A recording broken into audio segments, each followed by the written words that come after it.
tricky question. Very tricky. How many of you confidently you can say that somewhat you are prepared at home? At your workplace, at your school, wherever you are. How many of you have those emergency plans? Better yet, beyond the foods, and I know I talked to several of you out here today, and they said, yeah, we have the foods, we have the water, but beyond that, I'm talking about the evacuation plan. I'm talking about the map. Yes, we do have to have a map of where you live, where you work. You know, you gotta have to know all of this within 5 miles radius and 10 miles radius, you know, just in case if you need to do this, right? You need to go there. I'm talking about emergency places. I'm talking about where is your nearest hospital? Where is your nearest shelter? If you're a pet owner, many of you are that I met here today, where is the animal shelter, the closest one? Where you work, where you are, where you live. Awareness is halfway the battle. That's what we're here for. The other half of that is taking action. You're getting yourself prepared along with your loved ones, in the family, with your family, right? Your colleagues, your co-workers at your work, your students, you know, your colleagues, your friends at school, your business, to stay prepared for any potential disasters. Because Mother Nature, she comes around, next whims, no one can predict, right? Most of them. Yeah, but here, most natural disasters we can't predict nor control. So we must take control of these things and protect yourself financially, emotionally, and mentally. Okay, so what have you learned in the last, I'd say, 3 years since pandemic started? Those of you who are not prepared, that's okay. That is normal. That's why we're here. We have this great, you know, community events like this one that you can come to with your loved ones, your family. Okay, so situational awareness, guys.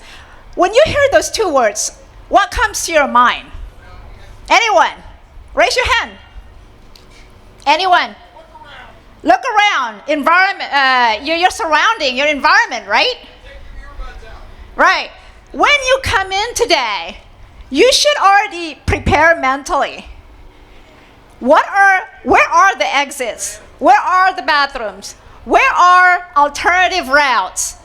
The exit, just in case if you need to escape from whatever emergency situation. You should already have that implant in your head. That's what situational awareness is. Developing that situational awareness as a skill is perishable skill. It is something that I always say, advocate, it should be a lifestyle. It should be integrated into your daily routine, daily life. Why is that? Because it's your life. Let me ask you this. Who is responsible ultimately for your safety? Raise your hand if you know your answer. Right. We must take responsibility of our own safety at all times. Stay vigilant, stay alert at all times in case of any potential threat. And this is why awareness is only halfway the battle. The other, like I said, the other half of the battle, most critical one, is taking action. Awareness is key in survival situations. Self-reliant is the anchor to your survival. I say this all the time because in the nick of time, when you're facing that danger, who's going to help you? Yourself. With that said, I want you guys to already have the exit plans, that, you know, knowing where the exits in this open space. Look out for this exit, alternative routes everywhere. Be sure you have your plan B contingency plans that you are always aware constantly. Now, how many of you already know where you live, where you work, your nearest hospital, your nearest emergency places? Fire station. Yes, I see a lot of hands. I am so proud of you guys. I am so proud because, like I said, self-reliant is really the anchor to your survival. This is very critical, guys. Those of you who had survived the Northridge earthquake back in 1994 know exactly what I'm talking about. You gotta have to know your alternative routes, just in case if that 5 freeway, 405 freeway, every day that you take and drop your kids to school, from school, are no longer available, that you need to know. In other words, what I'm saying is that the main obstacles to achieving good situational awareness are apathy, complacency, and denial. Developing this situational awareness is definitely a skill. It is teachable, yes. It is learnable, definitely. It is an important self-defense skill. No, I'm not talking about Kung Fu or, Chuck Norris and all of that. He wins. Situational awareness is self-awareness. Situational awareness, it is perishable skill. You must apply and feed this, ingrain it into your brain system every single day, whenever you can. You have the opportunity to do this on your own. Why is that? Because you want to develop that muscle memory. Why is that, Nikki? Because that repetition will develop muscle memory, and that muscle memory will foster your confidence in case if you need to apply that. By using your body as a weapon system. That's all you got. Your mind, right? Learning situational awareness is one of the most important skills that you can learn in life. Why is that? Because your brain is super calculator, capable of analyzing so many things, multiple scenarios. Look at Ranji right now. Reactions, hypothetical, and all you do is just look at these mental cues and analyze it. But here's my caveat to SA, situational awareness. Just by being aware of your element, of your surroundings, your environment, will not stop that situation, but it will give you an advantage. All right? Those who are not. Situational awareness is an important skill to learn and practice. Your awareness skill will deteriorate just like any other skills, any other ability. And it's important that you have to train continuously. The great point about practicing the situational awareness is truly a simple thing to do. It requires you to change the way you think, you see, and you observe. And you can practice this while you go about your normal day, normal life. Most attacks occur in what we call transitional space. Those are places where you are transitioning from one environment to another. Coffee shops, gas stations. When you leave your house today, you gotta stop somewhere, right? Elevators. ATM, yes, ATM. When you are in these spaces, as many of us do every day, regularly, right? You need to be aware of any potential threats in order to respond properly and reduce those risks.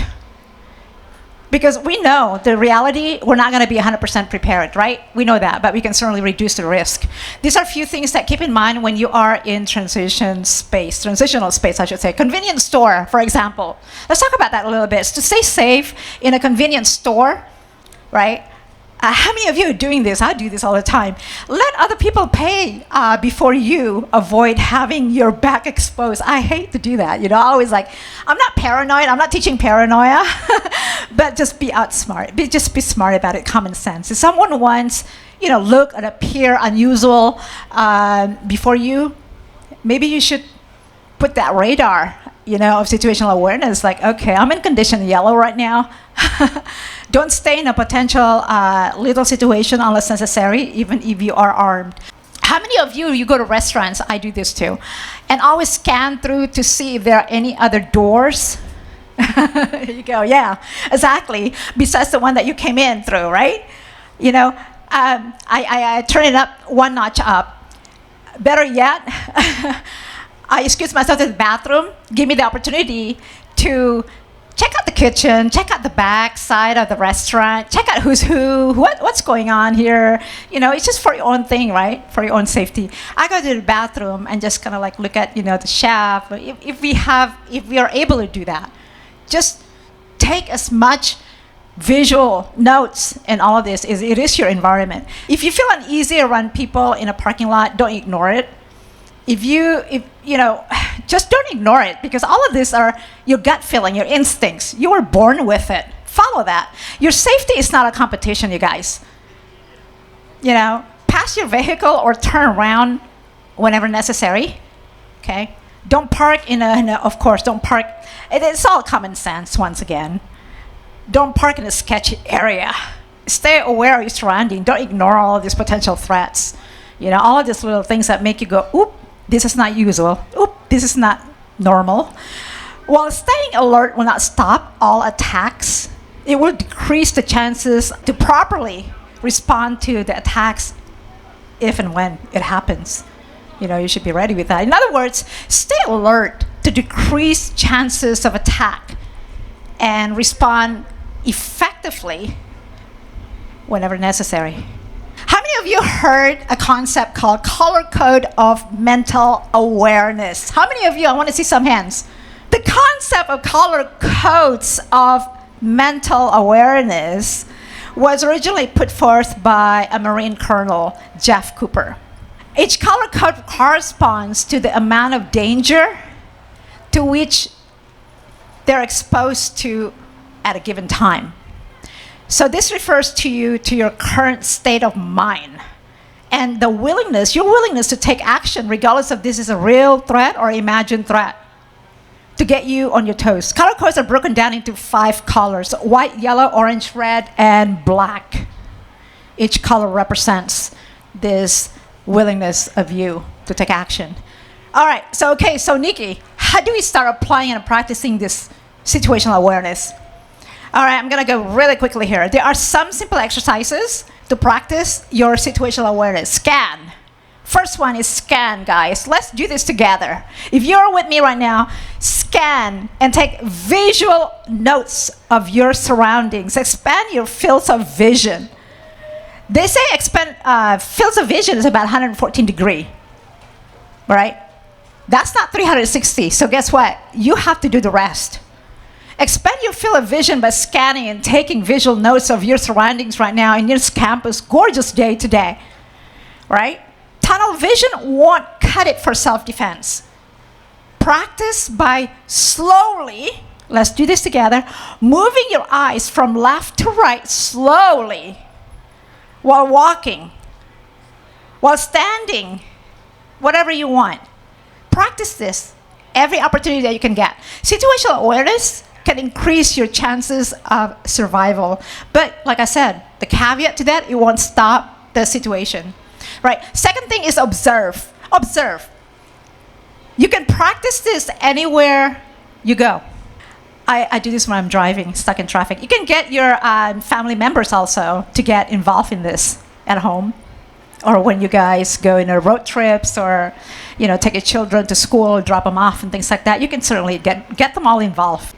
The next one that I want to mention really quickly here is create your what-if scenarios. This is so important. The what-if scenarios, it just gives you analytical thinking about this, right? To expand your mind, basically. No one's going to hand you over the safety to rescue you. You got to know how to take care of yourself, self-reliant.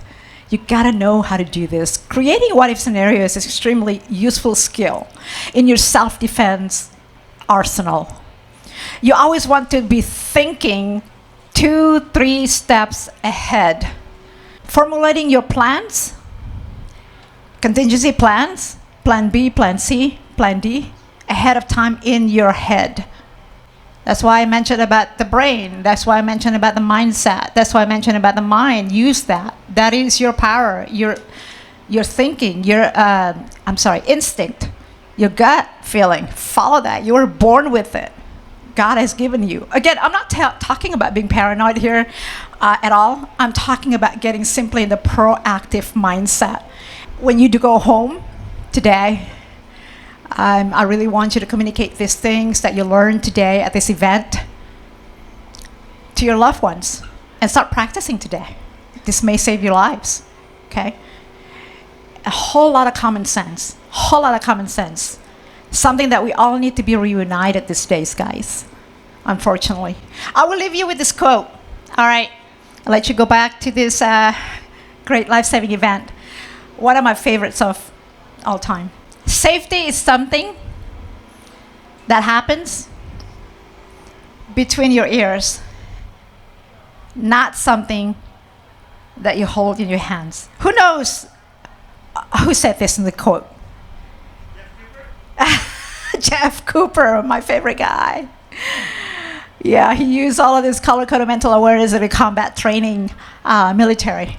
But we certainly, civilians, can apply this as well to save our lives. Okay, everyone, this is all I have for right now. I hope you have the best takeaways when you leave here. And start and continue your preparedness and safety journey. Share them all, with your loved ones, with your colleagues, co-workers, your boss, your students, friends, everyone who matter in your life. Stay vigilant, stay safe, always in condition yellow. Remember that color-coded mental awareness? Watch your 6, 3, 9, 12. Because why? Our world is not linear. Thanks for coming out here, and let's continue to stay prepared. And with our collective efforts here, we can make our lives and communities even safer. All right, guys, my name is Nicky Dare. Thank you so much. God bless.